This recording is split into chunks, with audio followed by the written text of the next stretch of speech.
I know that's ready. You ready? Okay. All right, Uhuru.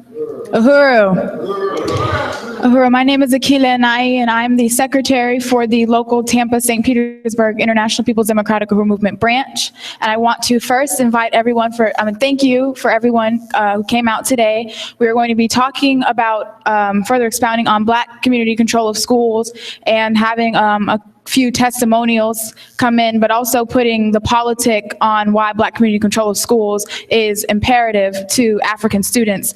As we have seen our children go through this colonial education system, a genocide being committed on them through this education system, and now we need to take a stand and say Black community control of schools. But before we get into our program, I would like everyone to stand and recite our African pledge. I pledge allegiance to my African people. I pledge to develop my mind and body to the greatest extent possible. I will learn all that I can in order to give my best to my people and our struggle for liberation through revolution. I will keep myself physically fit, building a strong body free from drugs and other substances which weaken me and make me less capable of defending myself, my family, and my African brothers and sisters. I will unselfishly share my knowledge and understanding with others in order to bring about change more quickly.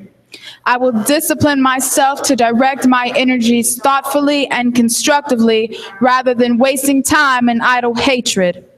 I will train myself never to hurt or allow others to harm my African brothers and sisters, for I recognize that we need every African man, woman, and child to be physically, mentally, and psychologically strong. These principles I pledge to practice daily and to teach them to others in order to unite my people in the struggle for freedom and independence. Uhuru. And now I would like to bring up the membership coordinator for the Tampa St. Pete local branch of InPDUM, Cleopatra, to read part of 13 of the 14-point platform. Uhuru.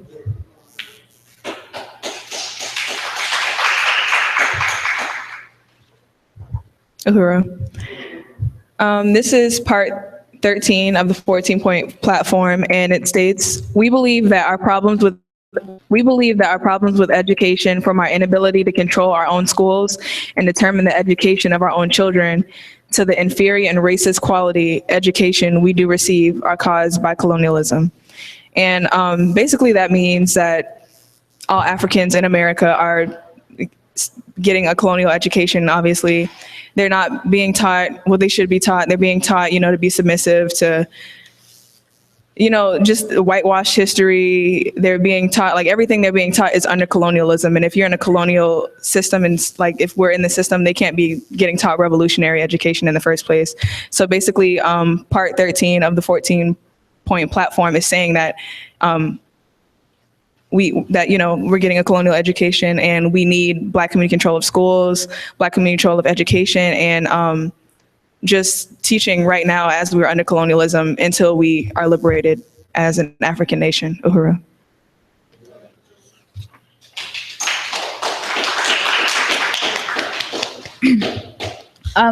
I just want to say that a lot of our members in the local branch are actually high school students.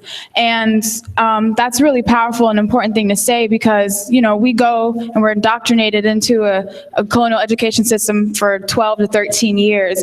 And we're learning this backwards, excuse my French, ass education that doesn't pertain to us, it's not going to free us, and just makes us more capable for white power to utilize us.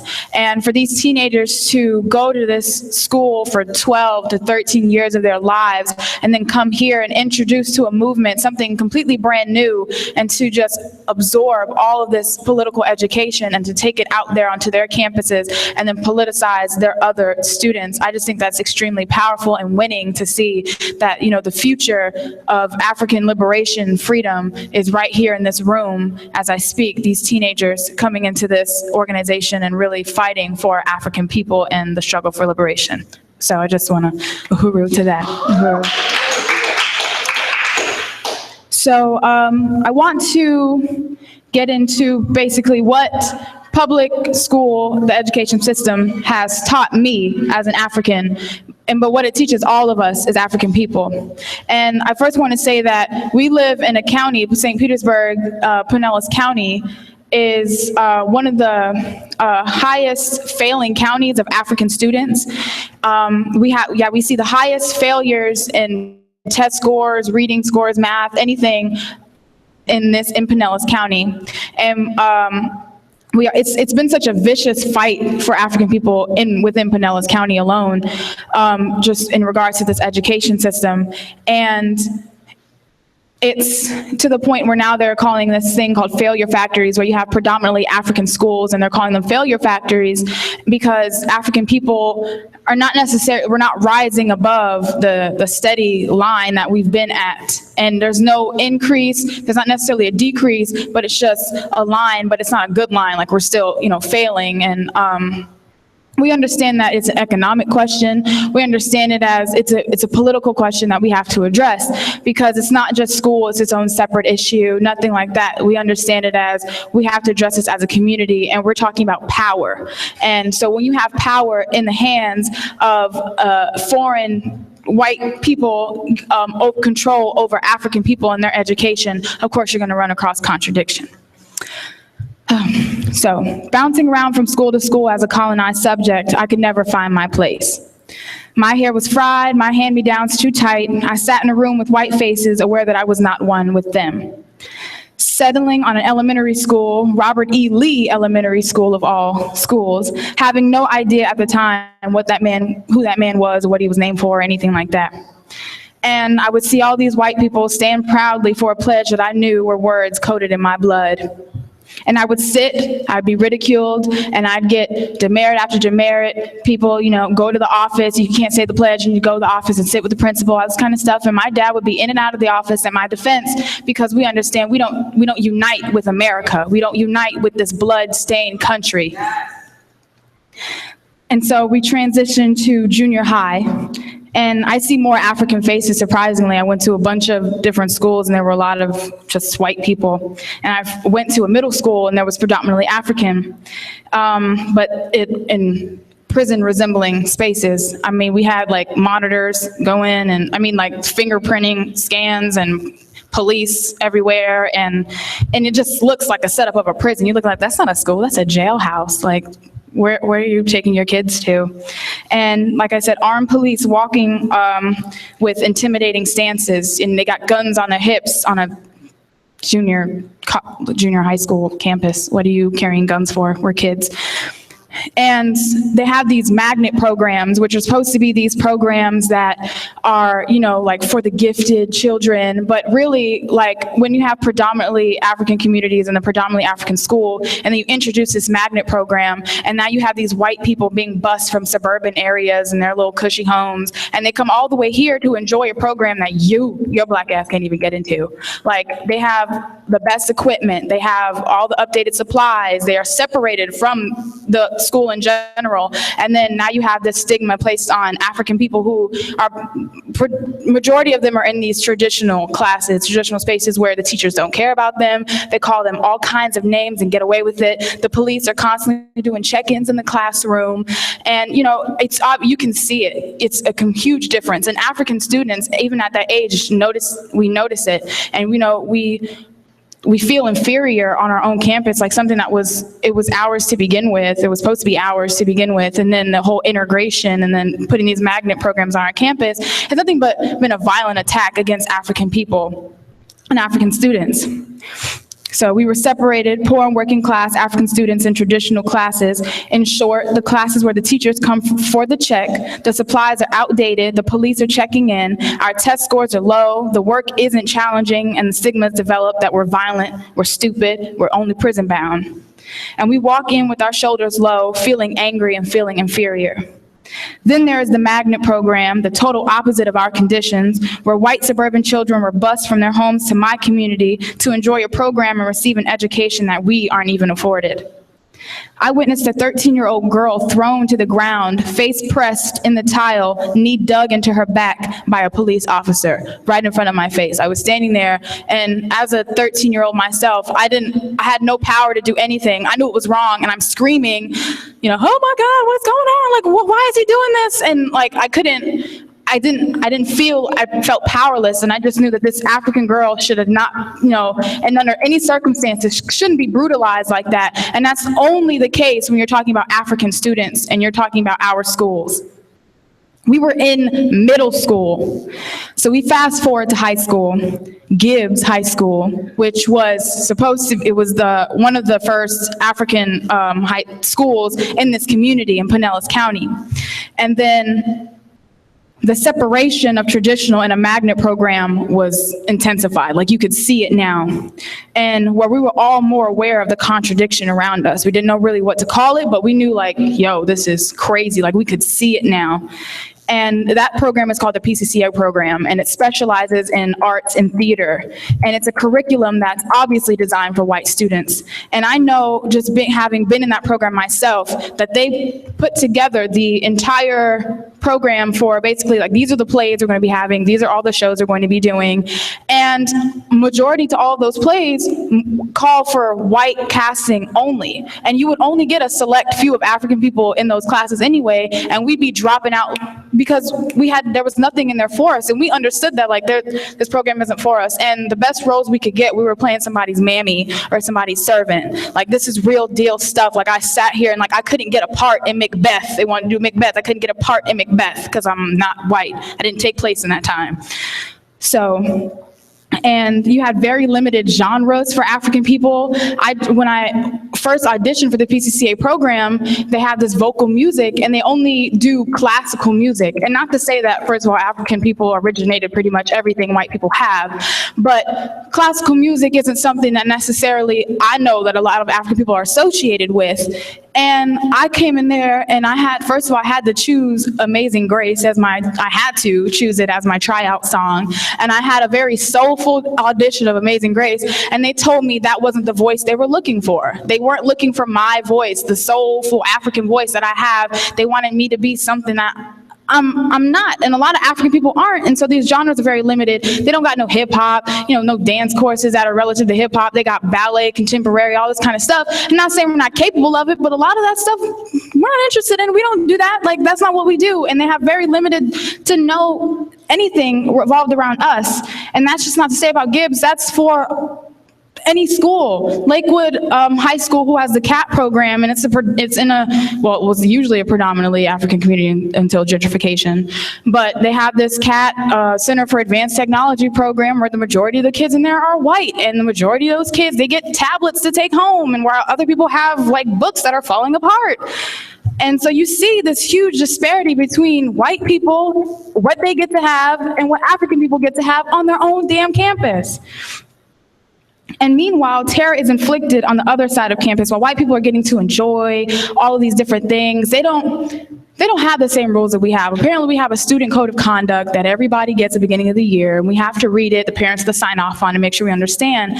But the student code of conduct, first of all, they compile new rules onto it every year, and it's an easy way to criminalize African people. When we're not following every single rule, we get sent to the office, we have in-school suspension, we have all this different stuff that further takes us away from the education that we're supposed to be getting.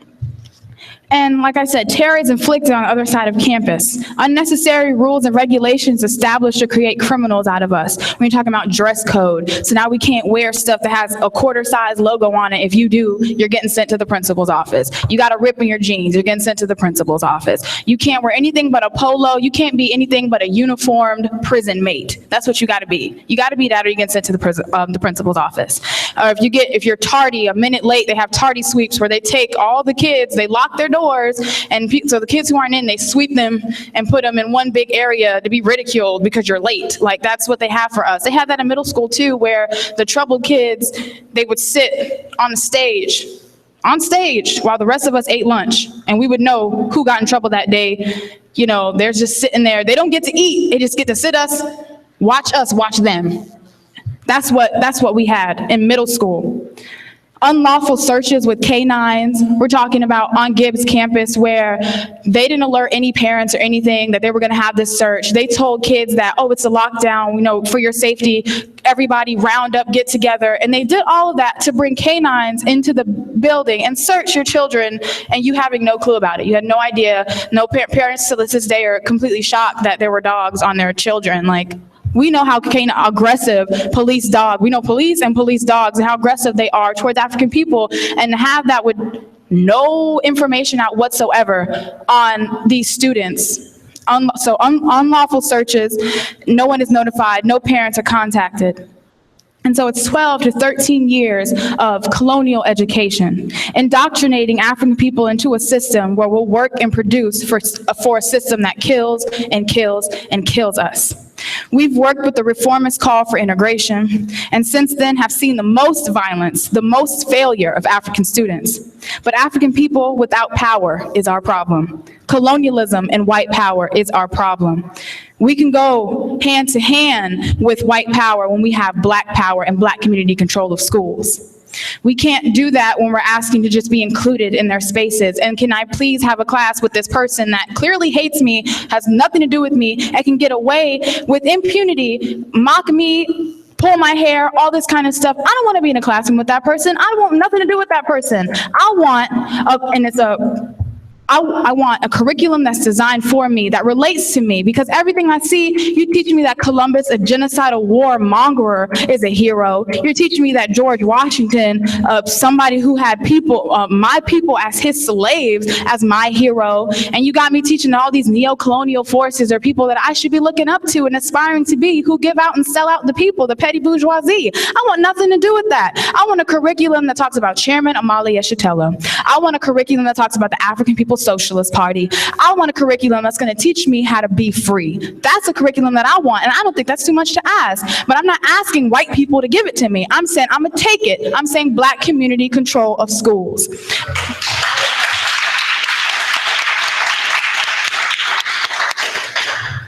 And black community control of the schools, along with a lot of black community control of police and everything like that, it's a reformist demand in a way, but it's a reformist demand that leads to revolution, that leads to black power. And black power is what is going to overturn this colonial system, this colonial situation that we're living in, this oppression that we're under. So black community control of schools is one small sector of black power. And once parents see that they have power over their own children and what they're learning, what they're being taught, they feel confident enough to demand other things and demand black power throughout everything else. And when we have students who feel like they have power in what they get to do, what they get to learn, who gets to teach them, all this different kind of stuff, you have children who feel more confident and at ease to say black power at school, and feel more ease to say, I'm not going to stand up for that pledge. I'm going to criticize that pledge. I'm going to criticize everything you're teaching me right now. And so, that's why black community control of schools,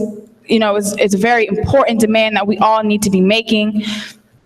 And I have two comrades that I wanted to come up here to do testify against the colonial education system. So first I'm going to bring up, again, Comrade Cleo Uhuru.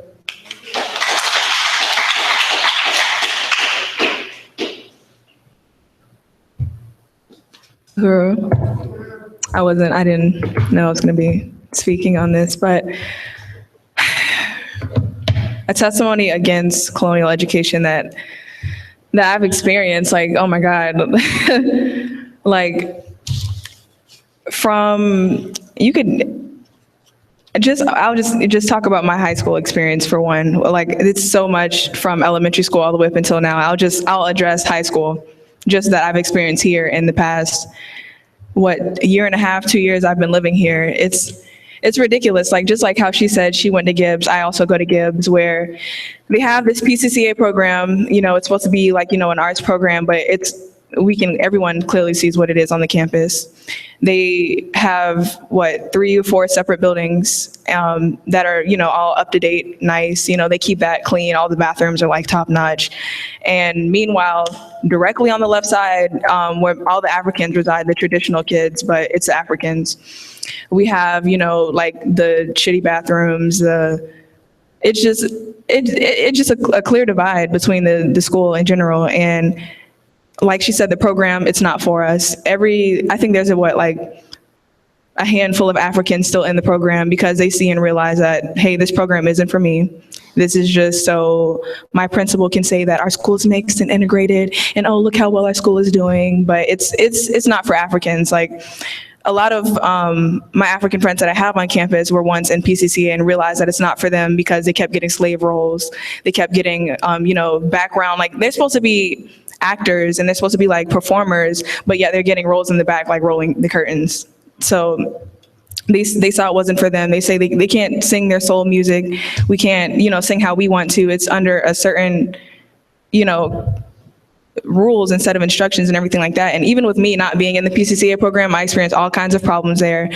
I have a lot of AP classes, which is, advanced placement, which is predominantly like, there's not a lot of Africans in the advanced placement classes because I guess they don't tell us about the advanced placement classes where the teachers actually act like they care and they, we get work that's actually challenging.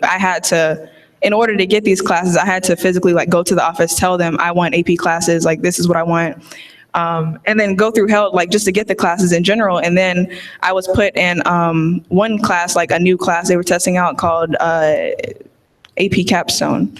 And it's supposed to be like a 2-year program that they give you like your junior year. And then it's supposed to be like college prep and college readiness and all of that. But I saw that the class wasn't for me. I didn't like it. And there was a few kids in there who already switched out, but I was one of the only Africans in the class, and they, boom, got to switch out. They don't want to be in the class. They got to switch out. They didn't even have to have a valid reason. Me, I go to the office. I tell them, look, I'm clearly slipping in this class. I started this class, and from the point I started the class up until now, my grade has just decreased by the week. My grade is dropping letter grades by the week. I don't want to be here. And they go, oh, well, stick it out. We're going to have a parent meeting. We're going to go through all these steps and procedures in order to, get you switched out. And they said they were going to do it, didn't do anything. Weeks passed by, and I'm still in the class. And the teacher by now has told me, don't do any work in here. You're leaving anyway, so don't do any work. Meanwhile, she's constantly putting in zeros, constantly dropping my grade. And so by the time the end of the semester came, I now have a 2 in the class. I have like a 10 in the class, like a F, and I'm still technically in the class. And now the teacher, who told me not to do any work is now saying, oh, well, you should have been responsible. You should have actually did the work. And I'm like, but you told me not to. The teachers just clearly show that they don't care about African students and anything like that, because it's clear that if I was any of my other, peers or anything, I would have been out of the class ASAP and my grade would have been fixed and all hell would have broke loose that my A went to an F in the class. But they just clearly don't care. I had the meeting with the parent, and they told me after all that I went through, you're stuck with an F. You can't leave the class. Sorry, but the deadline has passed. I was behind the deadline by a week, even though I've been requesting to leave the class for about 3 or 4 weeks. And I couldn't leave the class, so I had finished all the class with an F, dropped, my GPA or whatever. And they constantly do things like that. They have the thing where I was actually the one who came and told, Akila and Uhuru that they had these searches. They had they made it seem like we had an intruder on campus. And they were like, we're being under a lockdown, everyone lock your doors, everyone get in a safe place or whatever, making it seem like there was an intruder on campus or like he had a weapon or something like that. And we all got, rushed in our classrooms. Everyone was scared. People were wondering if it was a drill or not, because they didn't say if it was a drill, but they said, we're on lockdown. And they had, all of us get in the class, and then we start hearing chains and stuff that sounds like that would be on a dog coming down the hallway. And, we hear a knock on the door, and they get the keys because, you're not supposed to open the door in a lockdown. So they get the keys, open the door, and in comes dogs, just a swarm of dogs, just searching our stuff, going through our bags, searching us. And they're like, oh, well, if you don't want to get hurt by the dog, you might want to move out the way because we're not holding the dog back. And I'm like, so you just fooled us. Basically, you lied to us, corralled us all in this classroom to tell us that we're under a lockdown because we have an intruder, have everyone scared and on edge just to terrify them even more by bringing now the police, who Africans already know the police are here to terrorize you.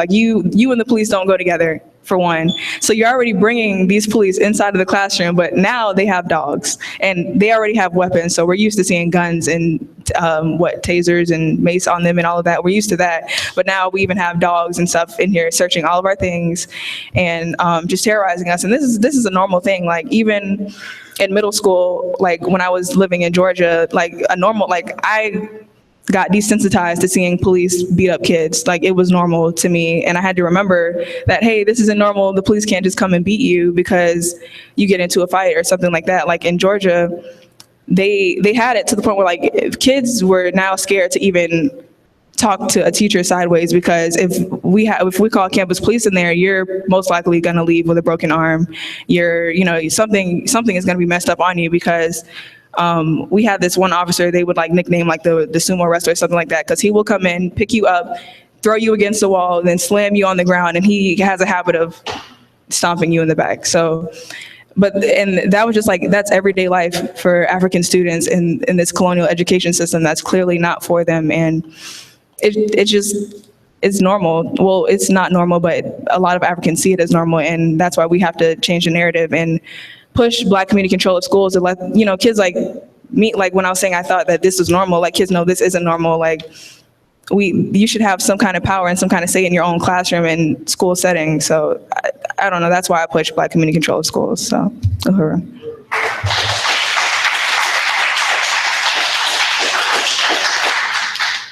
And now we'll have Takaya Kenyon. Uhuru.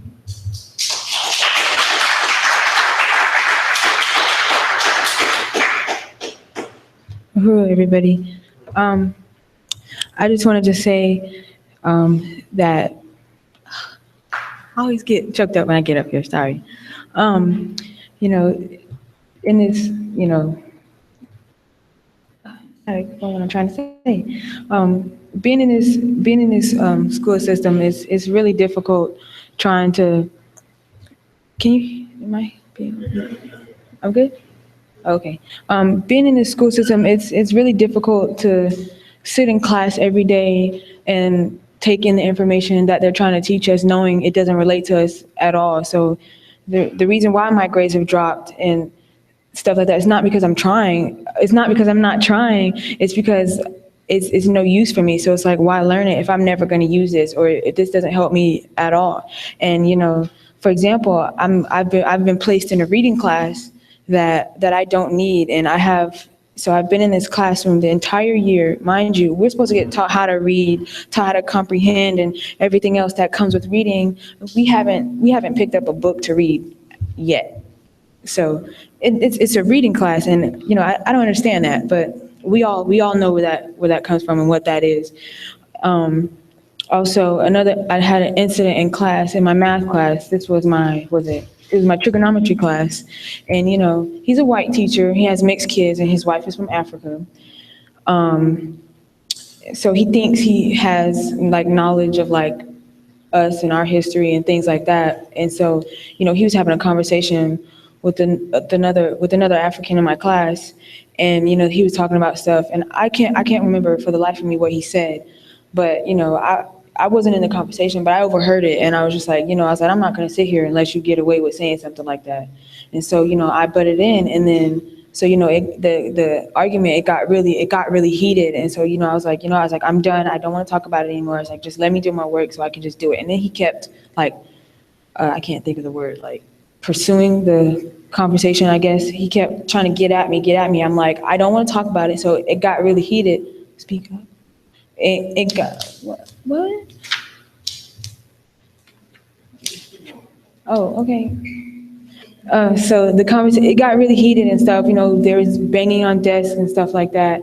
And so I got escorted from the classroom. I was yelled at, and I was told to leave the class. And so I wasn't happy. So I called my dad right away, and before we had got a parent meeting or anything like that, he went to the administrators himself, my teacher, and was trying to make it seem like it wasn't like that. Like he didn't try to hurt my feelings or anything like that. And he was just trying to make he was trying to make it seem like I was the one who was irate and crazy and things like that. So that just goes to show you that he was just trying to cover up he was just trying to cover up what he did, and he was being racist, and he was saying a lot of very hurtful things, and I wasn't having that. And so, ever since then, me and that teacher, I don't click with him like that no more. I really don't know what to say.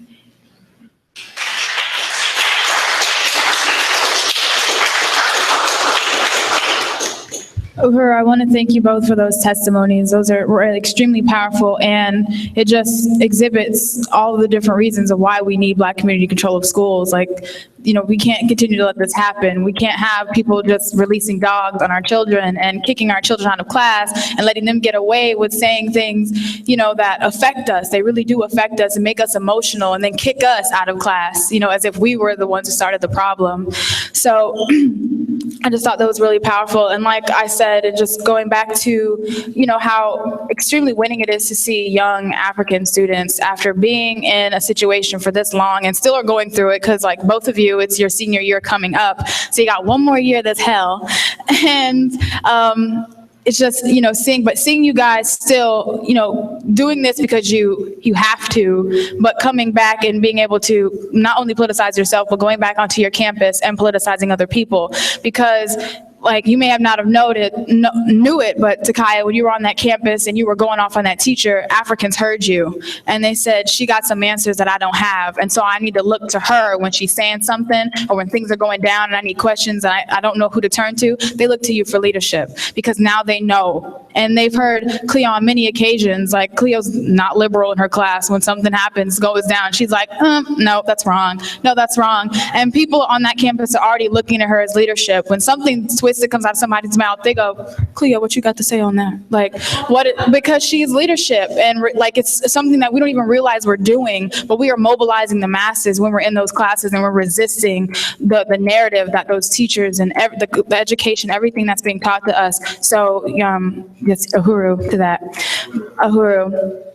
But I would like for Cleo to come back up, because we're going to do an appeal. And joining InPDUM, joining the International People's Democratic Uhuru Movement, it's important for everyone to join. We are the organization under the leadership of the African People's Socialist Party, and we meet the political mass, poor and working class African people at their political door, wherever they are politically, because we've been forced out of political life. They have kicked us out, they have beaten us out. We don't want nothing to do with it, but we meet you where you are, we politicize you, and we get you, ready for the revolution and ready to fight, because you understand that the colonial question, you understand there's a line of the oppressor and there's a line of the oppressed. And so that is our job in the National People's Democratic Uhuru Movement. That's where we meet you. And that's why it's so important for you to join, because calling for things like Black community control of the police, we need the people to organize and really say Black community control of the police. Like, this meeting needs to be filled with irate mothers, and they need, because we went to a COCLEBS meeting, which is the Concerned Organization of Education for Blacks, at the Enoch Davis Center, the Sellout Center, and they were talking about education, and in that entire room, talking about African students' education, were white people getting to determine what happens to African students. And so we see, obviously, that's a problem, and the leader of that organization, he's African, but he's petty boo African, and he's, talking about integration laws and things like that, and reformist laws and stuff like that, and nobody's demanding power, and nobody's addressing the colonial question in the schools. Like, all this is happening in schools because of colonialism, not for anything else, not for racism, not for anything, it's colonialism. And everyone is dodging that colonial question. And because you have to avoid it, because it means now you're talking overturning an entire system that's existed for 600 years. And nobody wants to talk about that. And we're the only organization talking about that. We're the only organization saying dismantle the system. We're not having it. Black power, self-determination, African freedom in our lifetime. Like, we're the only organization talking about that. So that's why it's so important for you guys to join. And the join table is right over there. We have the computer set up so you can join online, make your first payment, and get your membership card and your kit. And for those who are online, you can go to InPDUM.org and click join, pick your level, sustainer level, and support this movement. Get on board with Black community control of schools and Black community control of everything. Black community, Black power. Get on board with that. So join InPDUM today. And also, Cleo's going to go around and hand around the basket. We're trying to raise $125. All of these meetings every week are put on by the International People's Democratic Uhuru Movement, and these meetings happen so that we can politicize the community. One, we go out, we do outreach, we invite the community to this event because we understand that only the community, only the poor and working class African people are going to get us free. So we're trying to raise $125. So just provide those resources so that we can maintain our job, our duty as the International People's Democratic Uhuru Movement and continue these political education meetings every Sunday for the community, Uhuru. And now I'd like to open it up for any type of discussion or questions. I see a couple of new faces. Some people might want to introduce themselves because they just got here, and just talk about, either what they thought about this meeting, Black Community Control of the Schools, or just anything they want to talk about. I'm not going to volunteer him, but if you want to come up, he can. Uhuru. Uhuru.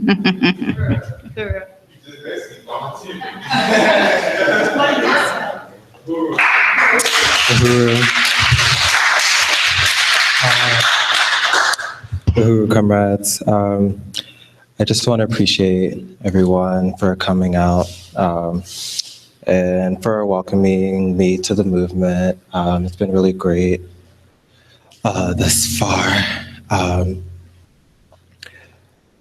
Yeah, I guess I don't really have any comments at the moment, but I'm really excited to be a part of this movement. And I'm sorry, my name's Marquise.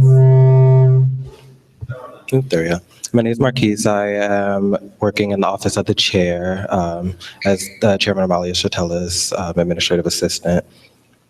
But yeah, I'm from Memphis, Tennessee, but I spent the last 4 years in Boston, Massachusetts. Yeah. Yeah. Sorry. Thank you.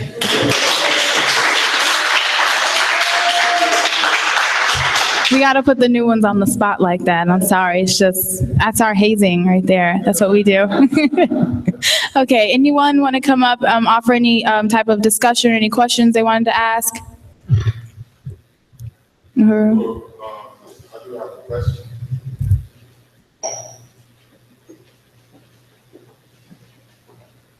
Uhuru, everyone. Hello, how are you? Basically what my question is, when you say Black community control of the schools, why is that? From my understanding, actually, what is the purpose of Africans being educated in this system as it is now? I just wanted to just hear your understanding of that. Like, what is our purpose for getting educated in this system? I just can't ask it any simpler than that. Ooh. Well, if I'm clear on your question, I don't think there's any purpose for African people. Like, there's no good things that come for African people out of.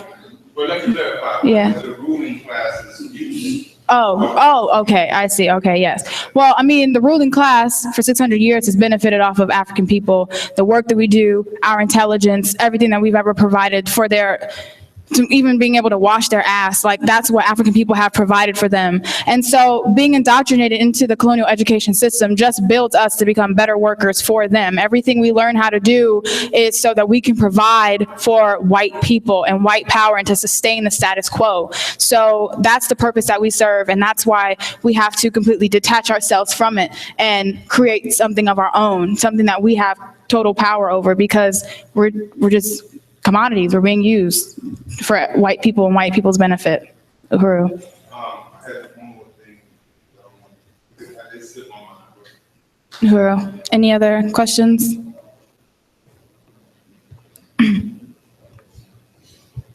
Uhuru. Yeah.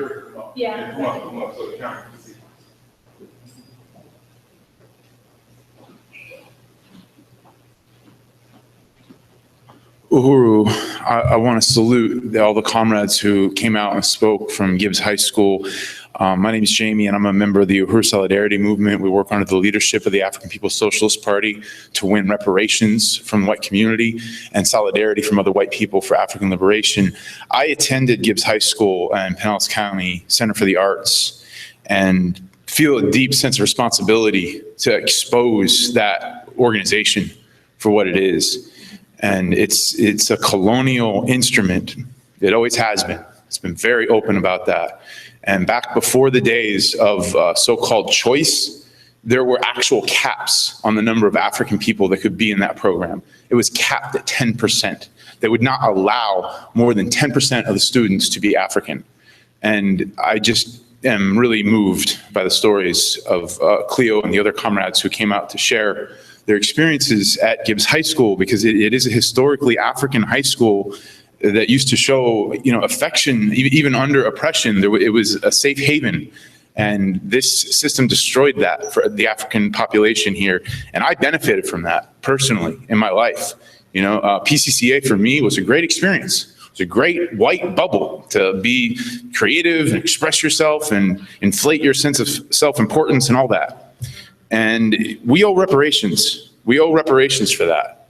We've got to take responsibility for that, because it's just outrageous that someone who has grown up in this community, whose family has suffered and contributed to this community more than any other sector of this population, would go and be humiliated at this school and to prop up, futures for white people and white teachers. And there was a teacher at this school who isn't there any longer, but she really represented what this program does. And she actually, they had to fire her because she was so extreme in her white nationalism that she told a group of theater students, in which there were just a couple of African students, as was the standard, that there could be no actor with dark skin, that actors had to have white skin, that was the ideal.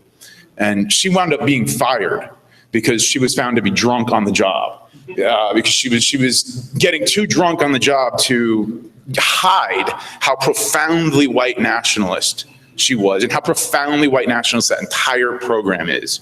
So I've probably spoken too long, but I just felt the responsibility to acknowledge that I personally benefited from that program, and it really sickens me to hear about this. The person who is the head of that program is a classmate of mine. He was the valedictorian. And in our class reunion, he took several of our family members who had gone to this school into his office, where he runs this Pinellas County for the Center of the Arts, and showed an entire picture of all white students and was pleading with us to send our kids to PCCA to continue to make sure that it stays white forever. That is what the magnet programs of Pinellas County have always been. And it sickens me. Uhuru.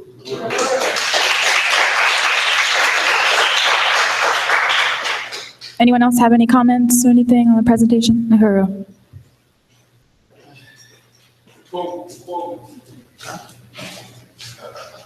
Uhuru. My name is Daysoon, Program Director for Black Power 96. And I'm originally from Detroit, Michigan. And I want to say that I went to a predominantly all-white high school.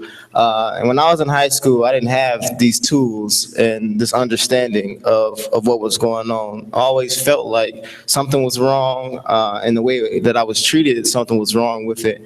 But I didn't know why.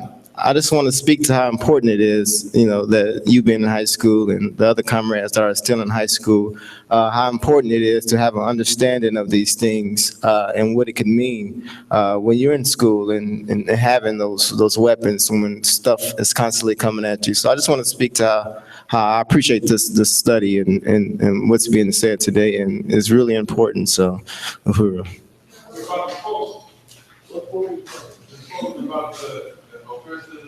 Teaching kids and don't let the person teach your kids something like that. Very cool. I bet it was. Uhuru. Anyone else? Anything? Come on, guys.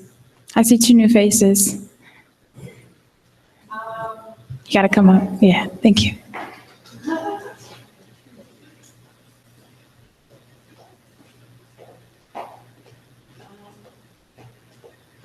Uhuru, my name is Mala. I came to be involved with InPDUM through my friendship with Marquise. I'm so afraid of crying because we've been living together for the past several months, and he lives here now, which is really exciting, but also it affects me a lot. But I know it's for African liberation, and it's to forward the African revolution. So I'm all about it, and I'm really excited about it. But yeah, I just want to say that I want to commit myself to challenging my peers in colonial education, specifically at Boston University, where I will be going back in the fall. So I want to organize, and I want to get people involved in this organizing because it's crucial to our freedom, basically. So I want to hold myself to that, and I'm so glad to be here, and I'm glad to bring my sister here too. So, Uhuru, thank you.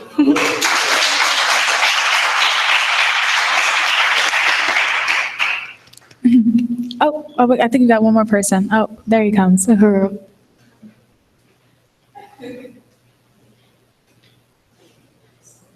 Uhuru. Uhuru. Thank you. Uhuru, first I just want to salute all of the young comrades, all of the comrades in high school and stuff who organized this, and just salute y'all for the struggles that y'all have on campus and pulling more Africans from campus into organization under the leadership of the African People's Socialist Party, because that is the only way to end this terror.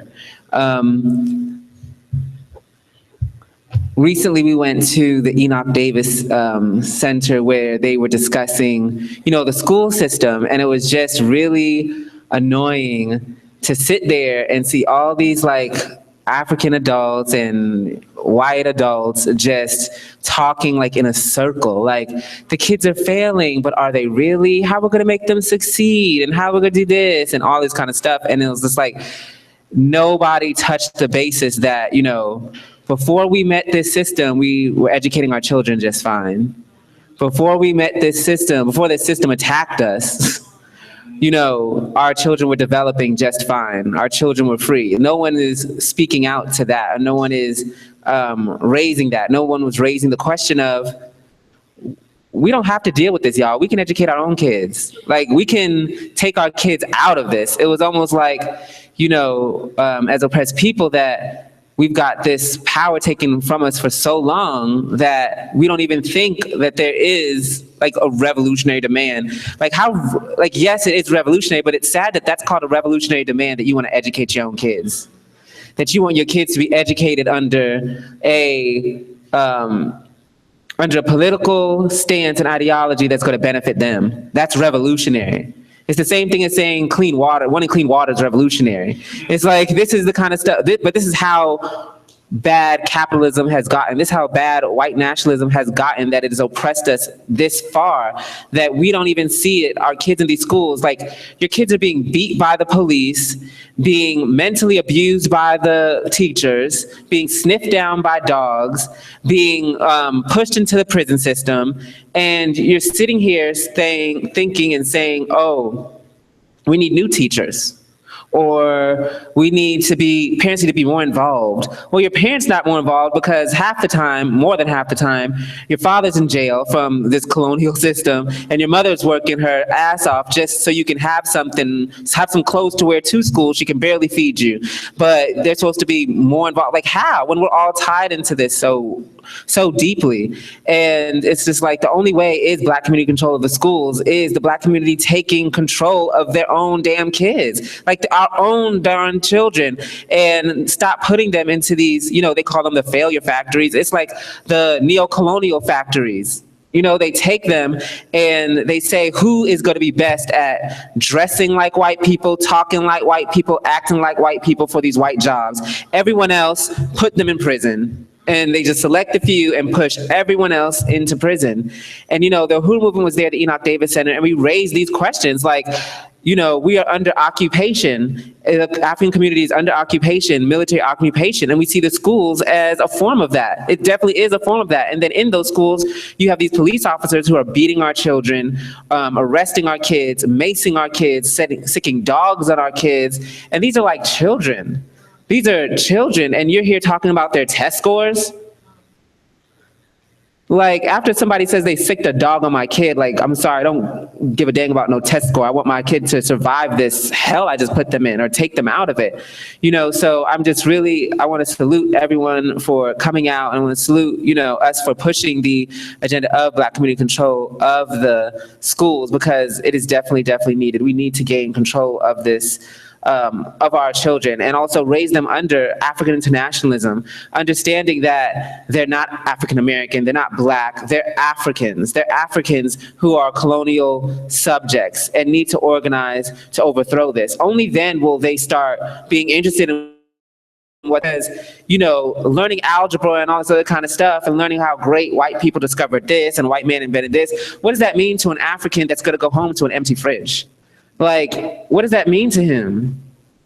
So here, they become invested. You see our young kids, like, we just had an interview, and the interviewer was like, these teens are so intense, and they're just, I've never seen anything like this or anything like that. They still go to the colonial school, but they come here on the weekends and their time off. So just imagine how intense African children would be if this was the same system that was educating them, right? And telling them the truth about their existence.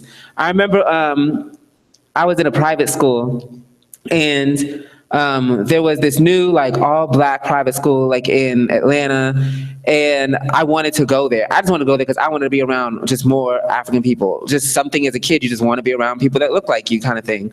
So I went to this school, and of course it was like, it was some Black nationalist neo-colonial, like, stuff, but it was still like, we're African, stuff like that, kind of the basics. They kind of lost it with other questions, but anyways, they tried their best. And so going to this school, though, I remember my mom said every time she would pick me up, I would just talk her head off. Like, did you know this about our history? Did you know this? Did you know that? And just talking about, did you know about Malcolm X? And he did all these things, and Marcus Garvey. And I was just like the whole time, from her picking me up to dropping me off. And it was a complete change when, I had to go, they closed that school down, and I had to go back into, like, a public school. And slowly but surely, it was just like, you saw, like, my grades were high and then gradually went down and down and down and down, because none of this was I interested in. And I went to one of the best high schools in America in Sugar Land, Texas, with all these white kids. And, no matter how fancy or great you make white history, it ain't got shit to do with me. You know what I mean? Especially when you take me out the story, when you take colonialism out the story, when you take parasitic capitalism out the story. Why am I paying attention to this? What does this have to do with me? And Chairman lays out that education is just a tool to reestablish, the society's status quo. And African children, might not be able to vocally sum that up, but they're summing that up in their actions. They're summing that up in their test scores. They're summing that up in their dropout rate. They're summing that up with, what they call disobedience and all other kind of things. They're summing it up in their actions. And it's time that, it's great that it's coming from the African students, that they're seeing this and that they want to overturn this system and put the African children where they belong, which is under, the dictatorship of the African poor working class, under African people's leadership. Uhuru.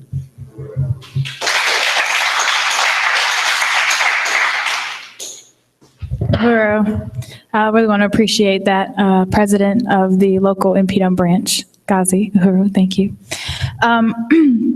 There's also, we've been in touch with the mother. We're trying to get her to put it in a political context, which is one of the harder things to do when you have like situations where African people are going up against the state and they think they have to go against them alone because they don't understand they have an organization here to help them.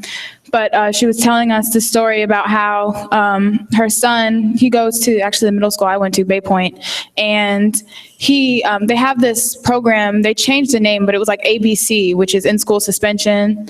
And but now it's not just in-school suspension. It's like the program where they put the mentally or emotionally troubled behavior children, and they say they have like ADHD or something like that. And so they put him, first of all, they always hit African people with the ADHD tag, like they always hit us with that, and then they isolate us from the rest of the children at school, and then put us in these little classrooms, and they're doping us up and not teaching us anything. And so they have him in this class, and I know this kid because my dad grew up with, I grew up with him, I know this kid, and there's nothing wrong with him. He's very verbal, he's very active, because that's who he is. He's a young boy, he just wants to be alive, that's what he's doing. And so they put him in those behavioral emotional type classes, and recently, the mother found out that in this classroom, the teachers, they're being recorded calling the kids idiots, hitting the children upside their heads, all this different kind of stuff that's happening to these children. And because he's very, he's aware, he's like, this is not right. So he's always vocalizing and Mom, this isn't right. And he's telling people yo, this is happening. And so they have been trying to make him now the problem child. And so they had an incident where he jumped out and he scared one of his classmates, and she bumped into a locker. She wasn't hurt or anything. He apologized for it. But then the school, after the assistant principal tried to coerce the girl to say that he pushed her into a locker, and just tried to basically get him in trouble. And they have cameras. They say, we're not going to check the cameras. The girl has said, he didn't hit me. She already pretty much laid out that this didn't happen. And she's the one who even told the mom, they tried to get me to say this, but it's not what happened. So she's, this is something that's just happening with right now, and it's happening to majority of the African people in this community being put in these schools. And it also touches base on another important thing when we're talking about ADHD and how they just diagnose our children with these make-believe diseases and then separate us and then dope us up and, make us crazy and all this different kind of stuff. But this is all a part of the colonial question, why we need Black community control of schools. But if that's all for discussion and nobody else has any other questions, no. Javon, is there anything online? No? No questions? Okay. Well, you guys can, if you have any questions online, you guys can continue to formulate them and we'll be happy to answer them. And I'd like to bring up Comrade Daesoon for Black Power 96, Uhuru.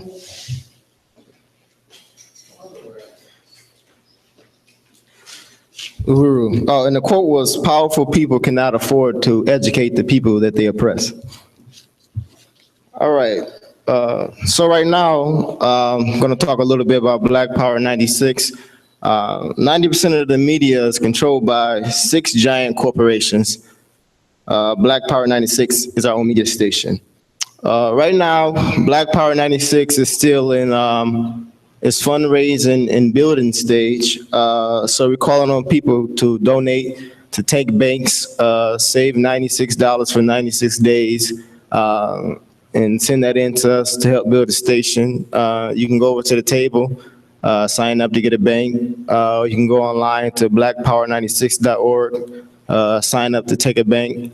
We're also looking for DJs, promoters, fundraisers, engineers, basically anyone who wants to get involved with the building of this wonderful and powerful radio station. Yeah, so you can also find out more information about that on blackpower96.org. So yeah, we would like to build a team and to continue fundraising so we can get the station rolling, so we can have our own stories, to be able to control our own narratives and be able to explain to the world what's happening in our communities from our perspective. So Black Power 96 is coming, and Uhuru.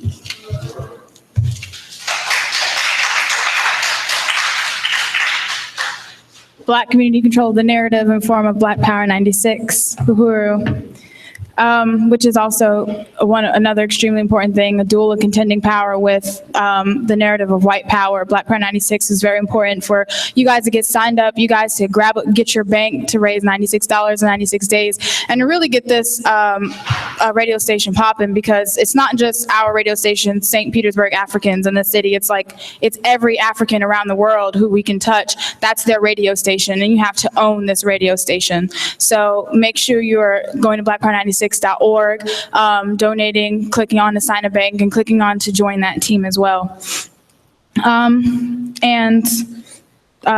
This is like going towards a conclusion of our program. I wanted to know if anybody had any in-house announcements, anybody from the movement have anything coming up, anything to say?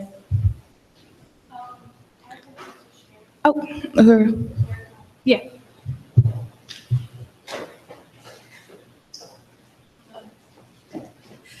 Uhuru. I work for a nonprofit in Boston called the Hispanic Black Gay Coalition, and this will be our 4th annual LGBTQ People of Color picnic called Basque that happens during Pride season this month in Boston. And so at this event, it's very much centered around LGBTQ people of color, and we usually have a local organizations table. So my friend and comrade Mona, she will be mostly tabling for InPDUM at the event, and sharing the Africans Charged Genocide petition, and selling and just giving the Burning Spear newspaper at the event. But that's something I'm really excited about, to get that sort of like community building that I've been doing over the past year and getting people connected to this movement. Uhuru.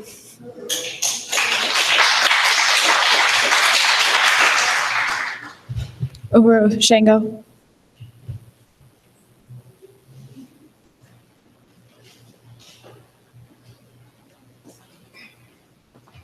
My name is Shango, and I'm representing the Tyrone Lewis Community Gym.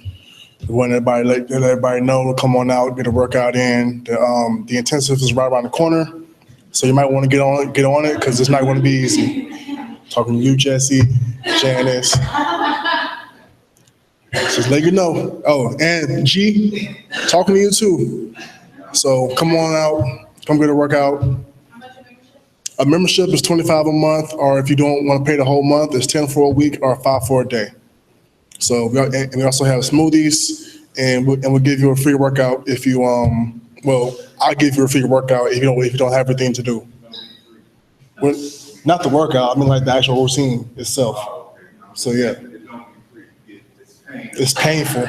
It's painful, but you enjoy the pain afterwards because you see the results.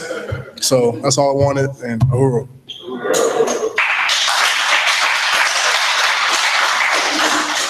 Uhuru. Any other announcements? No? Okay. I want to put out the campaign for the 3 drowned Black girls and justice for Dominique.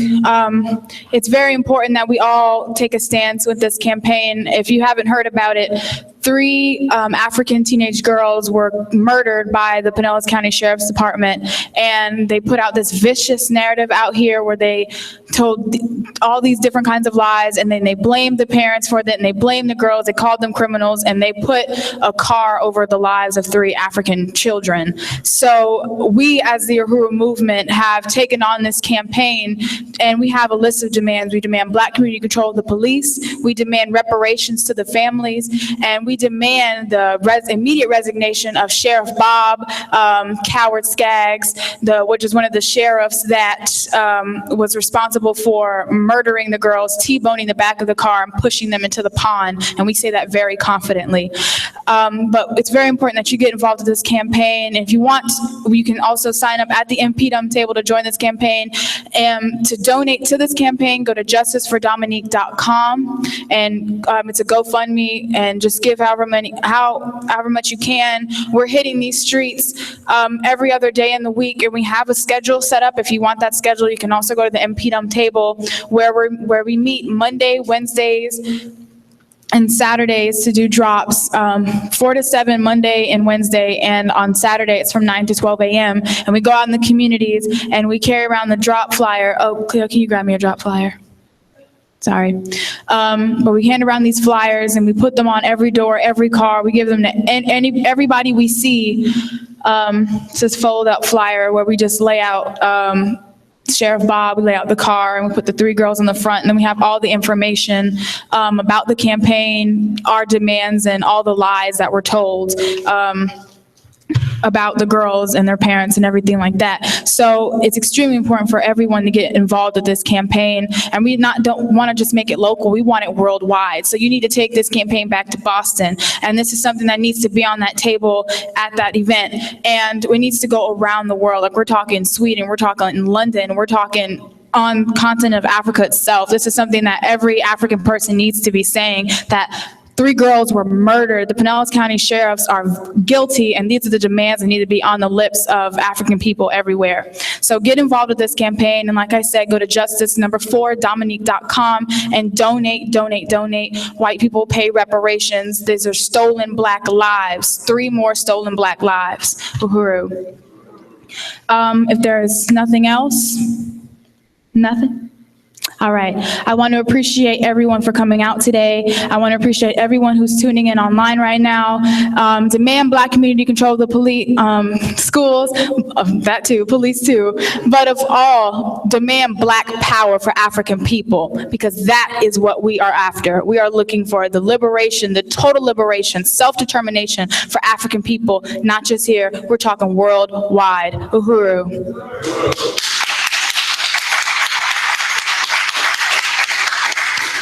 And don't forget to check out this lovely table with delicious food. Uhuru. Thank you, everyone.